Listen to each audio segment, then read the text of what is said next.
Hey there, you're listening to The Caitlin Batcher Show, and if you have a love-hate relationship with goal setting, you're in for a real treat. In today's episode, I am going to reveal the critical mistake everyone makes when it comes to setting goals, why doing this will only set you up for failure, and what you need to do to fix it. I seriously can't believe I did this for so long, so stay tuned.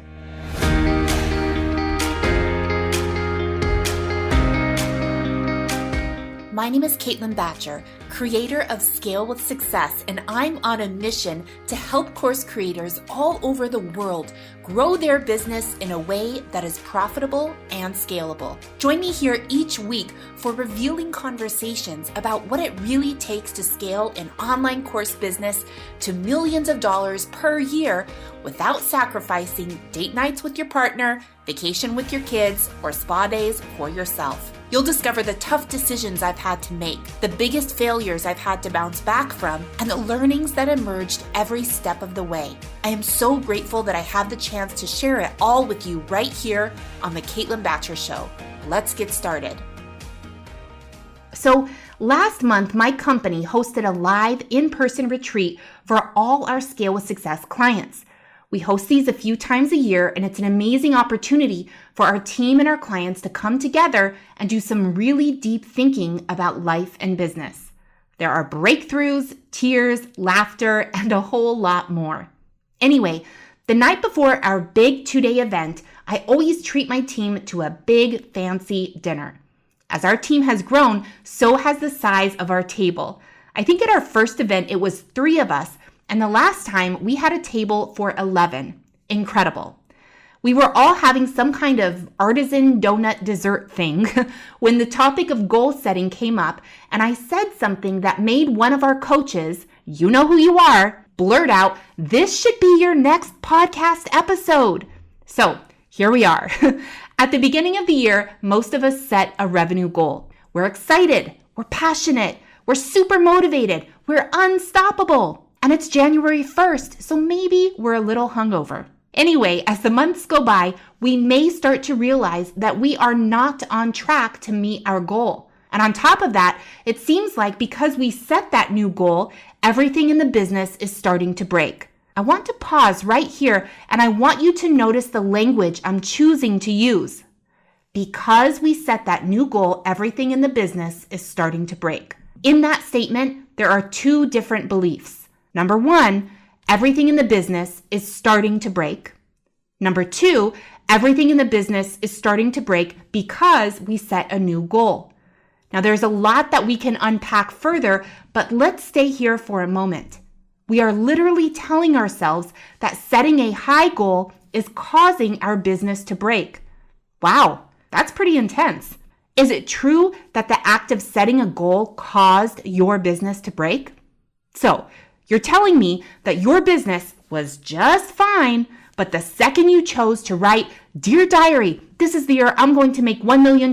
Sincerely, me," your business instantly broke? Well, if that's the case, you better lower that goal. You dreamed too big. You wanted what you can't have. Having big dreams and big goals is dangerous. In fact, it's causing your business to break right now, right before your eyes. Raise your hand if you've ever had that thought. If you have ever had the thought that your goals were unrealistic and you were stupid for setting them so high, and if you told anyone about that goal, well, now that's even more embarrassing.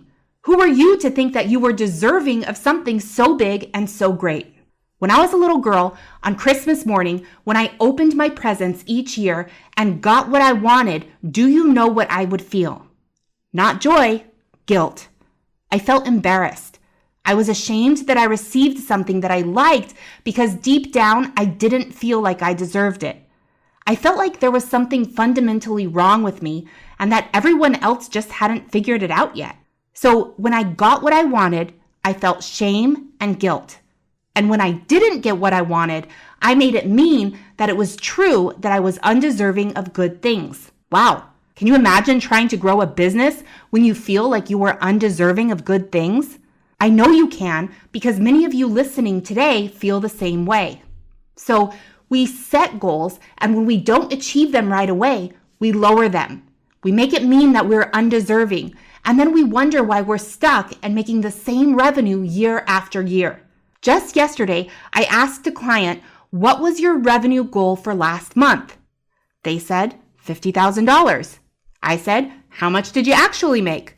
They said $20,000. I said, so what's your goal this month? They said $20,000. How does that make any sense? The reason why you haven't achieved your goals is not because you're undeserving. It's because you are choosing to keep lowering them. You do this because you do not understand that setting the goal is not what broke your business. It's that your business is already broken, and stretching for that new goal is revealing what already exists. When you set a goal and you are not on track to hit it, I want you to actively look for obstacles and problems. Not so you can make it mean that you're a terrible business owner. Not so you can make it mean that you were undeserving.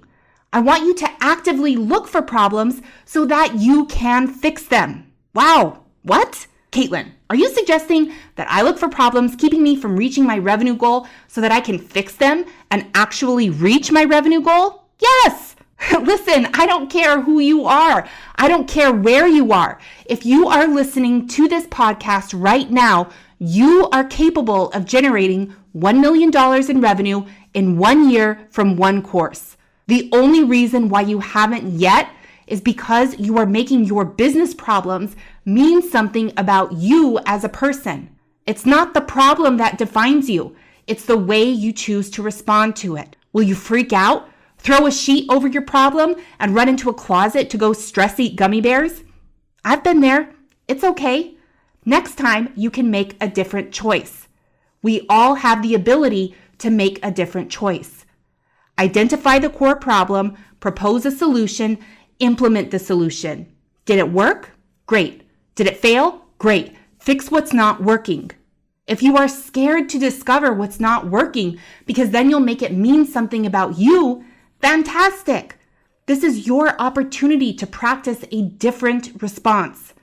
It is a myth that successful people encounter fewer problems. The truth is that successful people don't encounter fewer problems, but they choose to respond differently to the problems that they do encounter. They don't get sucked into the drama of, I'll never get where I want to go. Does anyone else ever feel like they'll never make it? I'm starting to panic that I haven't met my goal yet. A capable, confident person doesn't waste time dwelling on thoughts like those. A capable, confident person greets each problem with excitement. Yes, a new challenge, obstacle, problem has revealed itself. This is good news because now we get to fix it. Your sleeping mask has been removed. What a blessing. Now you can see what's not working. This is the work of successful people, identifying and solving problems over and over and over at every level. The problems aren't new. They've been there the whole time. They've just been covered up and you couldn't see them. You don't have $1 million business because those problems were not being fixed. They were being ignored by you. And now you can fix them and use the powerful momentum that's created from solving those problems to solve the next problem. Is this making sense? Tell me, what is the biggest problem you are facing in your business right now, and how is solving that problem going to move you one step closer to your goal? Follow me on Instagram at Caitlin Batcher and slide into my DMs to tell me all about it. If you love this episode, make sure to leave an honest review. Your review helps boost our show and gives more people a chance to listen to it. Thank you so much, and please make sure to tune in next week for another episode of The Caitlin Batcher Show. Are you ready to get off the revenue roller coaster and start generating consistent, scalable income from your online course? Join me inside my signature program, Scale with Success, where you'll get the content, coaching, and community you need to successfully implement our proprietary sales and marketing methodology into your business, so you can start reaping the rewards of running a highly profitable online course business. Scale with Success is a 12-month group coaching experience exclusively created for online course creators who are ready to transform their business into a lean, mean, scaling machine. What are you waiting for? Click over to CaitlinBatcher.com and apply now.